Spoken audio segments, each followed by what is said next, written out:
আসসালামু আলাইকুম। Safety first. আজকে আমরা আলোচনা করব বেসিক পিপি নিয়ে। পিপি কি?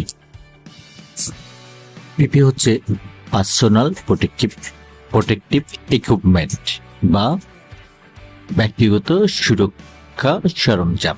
মূলত বেসিক পিপি ফার্স্টে এর মধ্যে হেলমেট, সেফটি কাগজ, সেফটি গ্লোভস, ভেস্ট এবং সেফটি শু।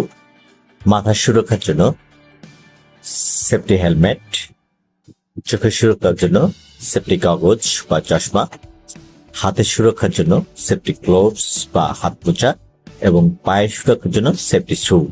মনে রাখার বিষয়, পিপি কখনোই দুর্ঘটনা প্রতিহত করে না, তবে আঘাত বা ক্ষতির পরিমাণ কমে আনে। তাই সবসময় সঠিক পিপি পরিধান করা উচিত। Safety first.